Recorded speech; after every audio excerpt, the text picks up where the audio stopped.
నమస్కారం, welcome to 108 news Telugu. నా పేరు గౌరీ. ముందుగా బులెటిన్లో హెడ్లైన్స్. విధుల్లో నిర్లక్ష్యం, యాదాద్రి జిల్లాలో 16 మంది టీచర్ల సర్వీస్ తొలగింపు. ఫార్ములా ఈ రేసు కేసు, రేపటి నుంచి ఈడీ విచారణ.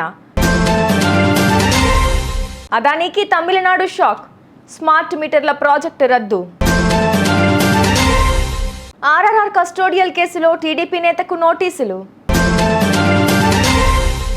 దీర్ఘకాలికంగా విధులకు గైర్హాజరవుతున్న 16 మంది ప్రభుత్వ ఉపాధ్యాయులను సర్వీసు నుంచి తొలగిస్తూ యాదాద్రి డీఈఓ సత్యనారాయణ ఉత్తర్వులు జారీ చేశారు. జిల్లా పరిధిలోని పలు పాఠశాలల్లో పనిచేస్తున్న ఈ ఉపాధ్యాయులు 2005 నుంచి 2022 వరకు అనధికారికంగా విధులకు గైర్హాజరయ్యారు. 5 దఫాలుగా వీరికి నోటీసులు అందించినప్పటికీ సమాధానం లేకపోవడంతో ఈ నిర్ణయం తీసుకున్నామని డీఈఓ తెలిపారు. ఫార్ములా ఈ రేసు కేసు విచారణను ఈడీ వేగవంతం చేసింది. రేపటి నుంచి నిందితులను విచారించనుంది. హెచ్ఎండిఏ మాజీ చీఫ్ బిఎల్ఎన్ రెడ్డి రేపు ఈడీ ముందుకు రానున్నారు. ఎల్లుండి సీనియర్ ఐఏఎస్ ఆఫీసర్ అరవింద్ కుమార్ను, ఈ నెల 7న కేటీఆర్ను ఈడీ అధికారులు ప్రశ్నించనున్నారు. వీరు పెమా చట్టాన్ని ఉల్లంఘించి హెచ్ఎండిఏ నిధులను విదేశీ కంపెనీకి బదిలీ చేశారని ఈడీ ఆధారాలు సేకరించినట్లు సమాచారం. అదానీ గ్రూప్నకు తమిళనాడు ప్రభుత్వం షాక్ ఇచ్చింది. స్మార్ట్ మీటర్ల కొనుగోలుకు సంబంధించిన గ్లోబల్ టెండర్లను రద్దు చేసింది.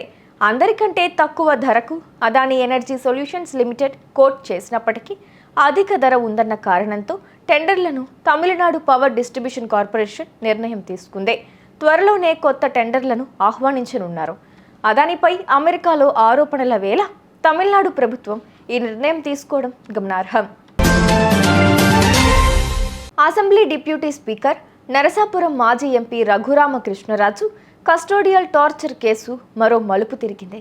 ఈ కేసులో విచారణకు హాజరు కావాలని ప్రకాశం జిల్లా ఎస్పీ ఏఆర్ దామోదర్ టీడీపీ నేత కామేపల్లి తులసిబాబుకు నోటీసులు జారీ చేశారు. తులసిబాబు గుడివాడ నియోజకవర్గంలో కీలక నేతగా ఉన్నారు. ఆయన్ను విచారణకు పిలవడం ఆసక్తికరంగా మారింది. అలాగే ఈ కేసులో ప్రైవేటు వ్యక్తిగా పిలవడం విశేషం. చూసారుగా, ఇవి ఇవాల్టి బులెటిన్ అప్డేట్స్. మరో బులెటిన్తో మళ్ళీ మీ ముందుకు వస్తాను. అంతవరకు కీప్ వాచింగ్ 108 న్యూస్ తెలుగు.